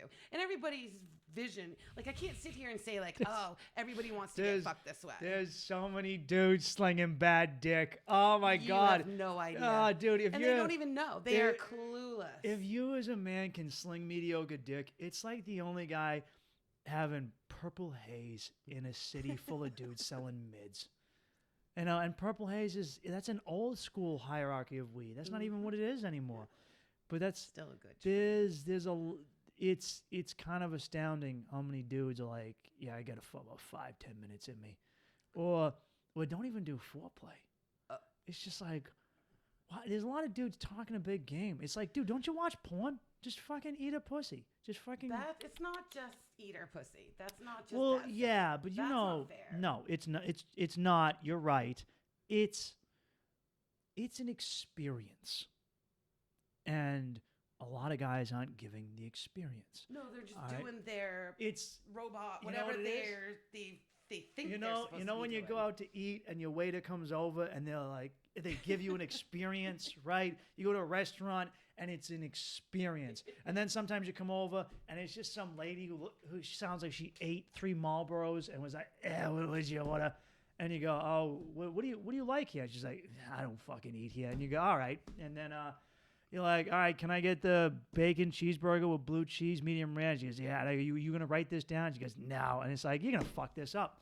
That's what dudes do with their dicks. Yes. They just they come in there like someone who doesn't want to be at work. Yes. Why don't you want to be at work? It's what dudes are supposed to want. That's what they talk about. Show up to work not ready. They just show up to work and they just want to do as little as possible, I think, most of the time. But I think because oftentimes I think that women aren't. I find that sex is oftentimes lopsided. So men are generally doing more. in the sex act than women are, Oh, I know that. right? So I think that if you showed up to work every day and you gave it your fucking all for 10 years and all you got was, you're not even, Yeah, you just fucking get blow you on your birthday. you You get feel that. lucky. Well, that's a man's fault. That is They're not demanding. yes, yes, it is. It is. Yes, it is. If I'm dating a girl, I come in, I want a fucking blowjob. Now, that doesn't mean that I don't also do my part. I eat pussy, I do my thing. But you don't come in and go, hey, maybe I could get, you go, suck my fucking cock now. Wouldn't you rather have a girl that says, you look like you need to have your dick sucked Those are today? both fun, but sometimes you want to come in and just, Ah, yes, that's right. It's- Dom. Yeah. yeah, you don't even have to be a dom, though. A lot of women just want that, right? Especially girls who work in managerial positions, all right? Trust me, I'd say about 90% of all the women who've ever been my submissives are women who had good, high-paying jobs and would come home and go, I had to make so many decisions today, and my brain's going to explode, and I'm so filled with anxiety. And I go, you're not going to have to make a decision with me ever. I will do it. But they say, I just want it in the bedroom. And then I go, sure. And then I just slowly pull it out of the bedroom over time, and they get happy. Yeah, I can see that woman You don't right on your side, Hey. happy. having a partner doesn't mean you're doing things right. That's, oh, God. No, in fact, I would argue that having a partner means you're probably doing something wrong. No, it doesn't. No, but yeah. but having a husband or wife isn't a guarantee that you're doing it right. All right? I could get a job at McDonald's. Doesn't mean it's a great fucking job. I have a job, but does the job pay me well? Does it take care of me? Does it make you happy? I might make more money unemployed than at McDonald's. All right? So being single versus being in a relationship doesn't denote success or happiness. Do women fuck you because you're a comedian? No. No star fucking. No. You sure? No. It has nothing to no, it's because of me. Trust me, I don't have any fame. I put in the work myself. But You don't have to have fame in order to be star fucked. no, that's not Most of the people it's- that I fuck that way it's not star fucking, it's social value. Women fuck men because we have social value. And if we can make a room of people listen to us, if I can stand around people and make them give me their attention or hold court, all right, that's what it is.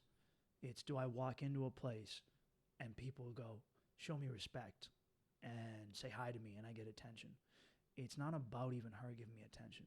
It's about other people giving me attention. It's legit. It's validation. It's like you look at two restaurants. Now, they both might have the same amazing food. One of them has one person in it. The other restaurant has 40 people in it. You're more likely to go with the one where everyone's at, even if that one has shittier food. That's all it is. Women are attracted to social value. It denotes that you would be the alpha of the pack. That's all it is. It's not fame. It's not money. It's not power. All of those things contribute to one thing, which is social value. Do other people pay attention to you? And that's all it is. And you know what the best way to do that is? Be completely fucking authentic and confident. If only. Because most people aren't. Yeah, absolutely. Most people aren't. Most people live in envy of knowing what it's like to say what you think and how you feel. And You just see it as people are envious of it? See, I don't see it that way. I feel think like people are like, oh, why do you, like, people you don't think disparage it? you don't, yeah, because they see you doing something they want to do and can't. You don't think that most people wish they could be authentically true to themselves? There's a lot of people living, so think about you in your marriage and your job. You're in a marriage that doesn't make you happy. You're working a job that doesn't make you happy. You're not being authentic or true to you. And you see someone who is. You might think, oh, I'm going to do what that person does. But a lot of people think, fuck that person. They find a reason to not like that person. Okay? Some people don't. It's not for everyone. Some people are like, I just want a quiet life. That's perfect. You don't want that. But a lot of people go, I want to say what I think, but I'm afraid, especially in this day and age of cancel culture. I know people who are nowhere near the limelight or in entertainment or anything who are fucking deathly scared of the internet. And I'm like, what are you afraid of? Mm-hmm. Well, people might fuck those people. Most people just want to be able to say, fuck those people.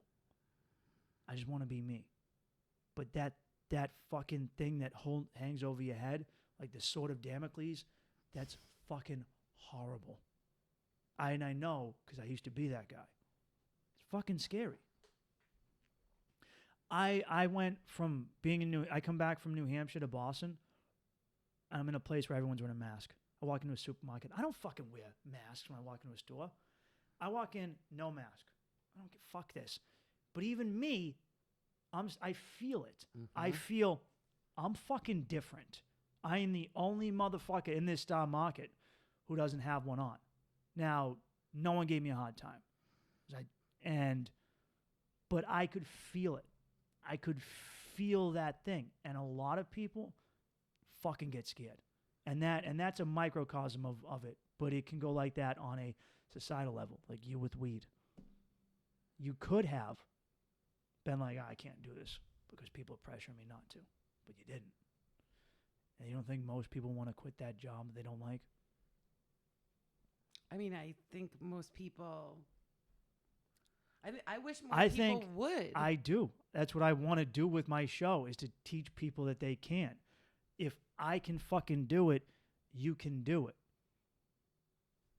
How many times have you heard someone say, I wish I could do this. I wish I could do that. I wish I could say something, but I can't. They'll cancel me, or they'll come for me, or I can't do this at work. What I hear a lot more is like, I'm so grateful that you spoke up because that's exactly how I feel, yes. But I don't dare to say that. Yes, all the time. I hear that all the time, a lot. Jesus Christ, jump in. The fucking water is fucking those nice in people here. To know that they can do that. Imagine if 50% of the people out there were authentic regularly. Do you think, can you imagine if everyone at the same time was like, hey, Jeffrey Epstein didn't kill himself and a bunch of you pieces of shit fucked kids with him, and we're not going to stand for it. We all know what happened. We as a society, that if we all just were like, hey, we're not doing this evil shit anymore where the rich get richer and kids fucking get raped and abducted and innocent people die and work horrible jobs for no pay and no benefits and live squalid, angry lives. And we're just going to make it right. I don't think anyone believes that the system is good. Agreed. I think a small, minute percentage of people think that the machine we live in is good. I think almost everyone acknowledges that at its core, it's run on some evil tenets of greed, and that really hurts people, and that it could be good, but you don't want to speak up because then they put a fucking light on you, and it's not a good spotlight. It's a bad one. It's a you lost your job spotlight. It's like you're deplatformed. You're going to go to fucking jail spotlight. It's a we'll fucking make up some story about you and end you. So it is understandably right to be afraid, but you shouldn't be. Well, feel fair. Do it anyway. Exactly. We're going to end on that. Awesome. Thank you, Heather, for doing this. You're welcome. Where can people find you and listen to your podcast? You can find me on Marijuana Today. I'm just trying to remember if that's all it is. Wait. Yeah, that's I mean, really you know, fucking sad. So no, it's not sad, but it's not like I always say that. Where can people find you? Because I have on a lot of comedians and musicians. So I'm on Instagram. I'm on fucking TikTok. I don't post anything. I'm on LinkedIn because I'm a elite. You're not. I wouldn't. You're not. You can find me on Tinder. You just admitted the power you get from a man fucking you right. Mm-hmm. All right. I wouldn't call you an elite. You're honest with your shit, which comes from the fact that if you fuck them right, guys, you give them your power. That's what you're given. I don't want your fucking power. I just want to get fucked right. Yes, but I want my own power. but you're getting it from the man. He's like, no, I don't need it from the man, Mike. Hey, do you know what we call when you're dealing with like electrical outlets and plugs? Male end, female end. All right. Just because it's been called that for thousands of years, or hundreds of years, or however long electricity. The reality is the electricity comes from the female end anyway. The rule is pins to power. Pins to power. Yeah. Oh, so a pin is like the pin goes into into the the power power. source. Oh. But hey, it takes two to tango. Can And I use that on my yeah, Tinder use profile? that. Pins to power. Pins to power. That more women should use that. You are the source of this power, and I think a lot of men get mad that women know that and they know how to use it. Well, I don't know about But that. you think some women don't know the power they have? I think that sometimes it feels as if we don't have very much power at all. You guys have tremendous power. I would disagree. I would say that you guys have more of the power. Pussy power is a power. Dick power's power too. You can cut us to the core like that. But you don't simp for us the way we'll simp for you. Disagree. What? Disagree. We change who we are for you. We fucking shitty cooks make fucking dinners. I think that's your personal experience. I know a lot of men who change themselves for women, but also, all right, here's one. How many people do you follow, attractive men on TikTok and Instagram, who shake their dicks or asses around? do you see, how many of them do you see? Me? None. How many accounts are there where it's just, I'm a fucking good looking dude, watch me fucking twerk?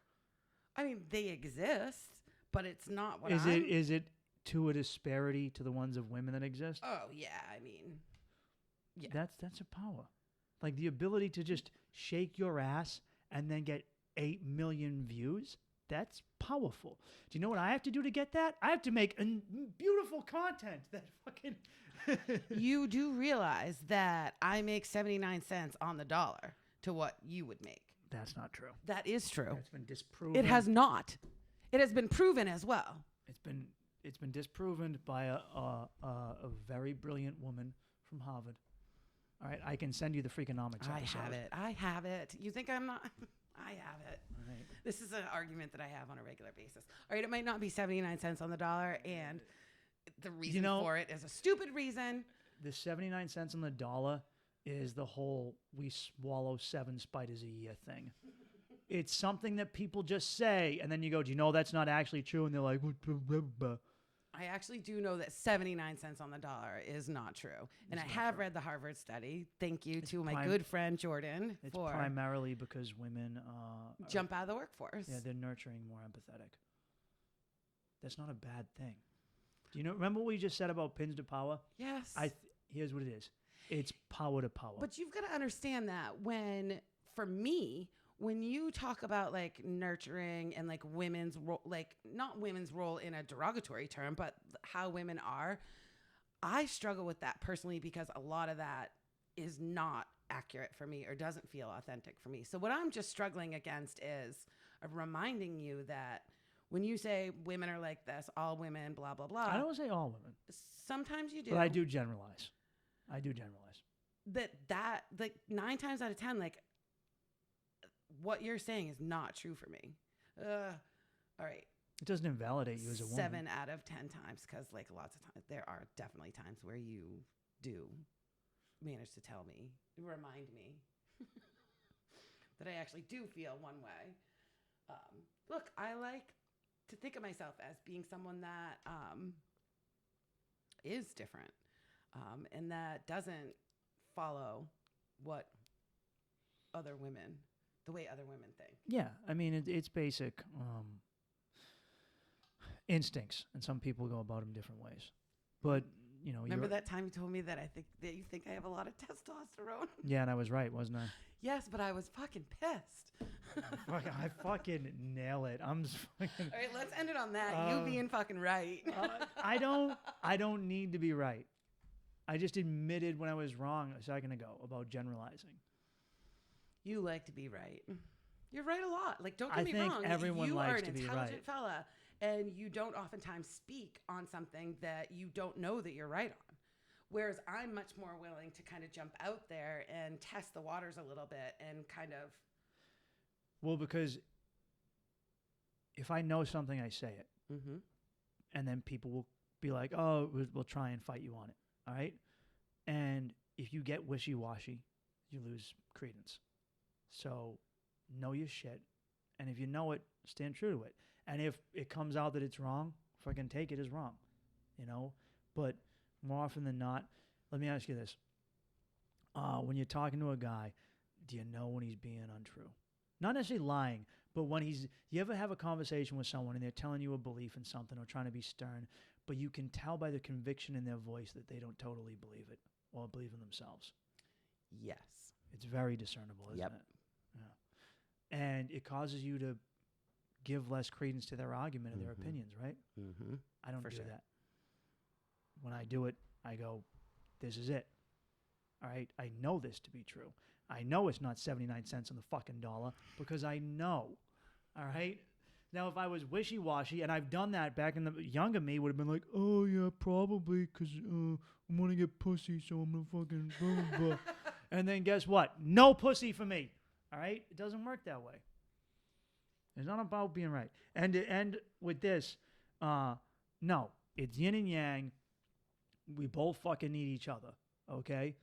All right? I still firmly believe in men taking a primal leadership role in civilization and society and in their relationships. But we've taught ourselves that somehow leader means superior, and it fucking doesn't. It doesn't, all right? And it shouldn't. We've just created this hierarchical system where we value the CEO, but we don't fucking value the janitor. And I'm not saying that's the situation with men and women. I'm just saying we view things in that system. And this shit a woman can do for kids, I can't fucking do. Bullshit. That's not true. What if I was a single dad? Mm-hmm. I think you'd be an awesome single dad. Amazing single dad, in fact. Yeah, but it would be nice to have a woman there to be like, hey, Mike, you're being a little hard on the kid. There is okay, that, yeah, you I know, because I'm gonna come in here and be like, life is mean and it's cruel, and I'm gonna fucking tell you, there's no Santa Claus. He's not real. I'm never playing that with my kids. I'm not gonna hide anything from them. I'm not gonna do that thing with kids where I hide the fact that the world is dark, because it is. I will let them know, and it's some. They don't need to know it all. I'm not gonna sit him down and like Clockwork Orange, hold his eyes open and make him watch German snuff videos. Want to have Santa? Like, Santa's such a fun experience as a parent. I don't like the relationship it creates between kids and parents. It also takes away some of the parent. Like, one of the things I always struggle with, Santa in my household never brought like the best present with my son because I want fucking credit. No. Forget that best I want credit for the PlayStation. I'm not giving that credit up to Santa. I don't like it. I think Santa leads to materialism, and I think the old style of what it was good, but it's also like, let me create this thing to teach my kids good from bad. Just fucking teach them good from bad. I don't want you to do good shit so you can get a fucking Tonka toy truck. I want you to do it because it's the right fucking thing to do. Okay? I don't want you to think weed is bad because it's illegal, because you have a black and white good versus bad attitude towards life. I want you to do what's right because it's right and not do what's wrong because it's fucking wrong. And the incentive to do that is you live a better life. Not that this fat fuck comes down our chimney, okay? Also, I don't want to lie to my kids. They're gonna be lied to their whole fucking lives. I'm their dad. I'm the last person who should be lying to them. If they can't trust me, who the fuck can they trust? Sometimes you have to lie to your kids. Yeah, I know. Sometimes you got to put a lie in there. But I don't think it hurts them to let them know how life really is. Because I think what does hurt them is, when you ever have that moment as a young adult where you go, fuck. where you realize you have an experience and you realize your parents were just phony baloney about something. Yeah. Yep. They were phony baloney about America and anyone who just works hard here can blah, blah, blah, blah, blah. And they kind of filled your head with certain things tropes that might not be real.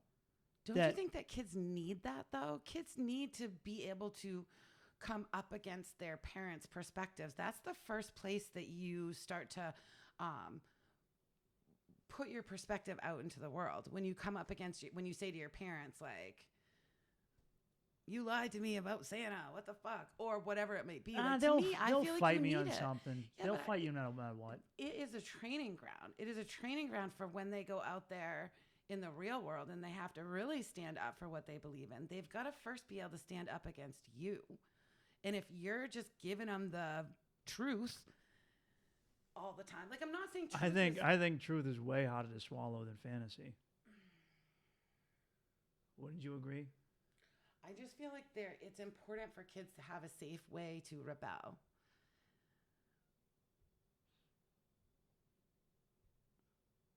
But you're also talking to a woman that pays her kids to read. Well, so. You know what? This is what I would need a woman for. Because I'm going to come in here like, fuck it. I'm going to convert to Islam and I'm going to fucking, you kids are going to do what you're fucking told, all right? Or burqas for all of you, all right? Even the boys. And then a wife would come in and go, hey, you kind of just, he stubbed his toe and he cried and you called him a sissy. Like, I wouldn't do that though. Yeah, No, I wouldn't. Yeah. No, I would. because you've actually had enough of those experiences yourself. The way you don't make your boys grow up to be monsters is you teach them how to have their emotions. How right? do you teach them to grow up and not be pussies? For using your terminology for it. Because you allow them to go, I know you're fucked up right now trying to do this thing. You're failing at something. You're trying to hit this. You're playing baseball, for instance, and you keep striking out. All right. Well, are you getting frustrated? Yeah. Well, you feel like you're gonna cry? Yeah. Well, cry. It's okay. Cry because you're frustrated. Why do you feel frustrated? Well, because I can't ask him why. What are you feeling? Why do you feel the way you do? Let me talk to you. Let me examine why you feel this way. Are you scared? What is it? I'm scared. I'm scared I'm going to fail in front of everyone. I get scared. That's human to feel that way. Now go out there and fucking do it. And don't give in to your fear like a little bitch. Okay? Because if you quit and walk away, you're being a bitch. And if you start getting frustrated, if you start, you can't anger your way out. Because being angry and you swing your bat and you break something, have a fit, that makes you even more of a bitch. That's just a man having a temper tantrum. That's the most feminine thing a man can fucking do is get angry and lose his cool. All right, so you take them, you examine their emotions, and you go, because the weak thing to do as a man is to avoid your emotions. The hard thing to do and the manly thing to do and the non-pussy thing to do is to stare at your fear and do something about it. You're going to be such a good dad and such a good husband. You know, I've said this to you before. I got to find somebody to knock up, and that's the hard part. I know. Yeah, it's not easy. Because I went through a phase of want to be a dad, Oh, really? I put that in my Tinder.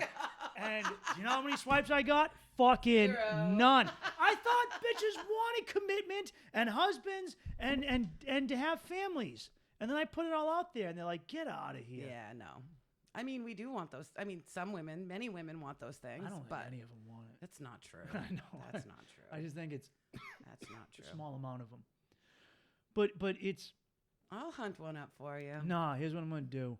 I'm going to put a picture of me on a motorcycle with a dog and a bunny, wearing a helmet. Say that you like to tie women up. No, there's going to be no bio, I don't okay? like that. No bio. You use right swipe on no bios? Only if they're super hot. Very rarely. Very rarely. I'm just being honest.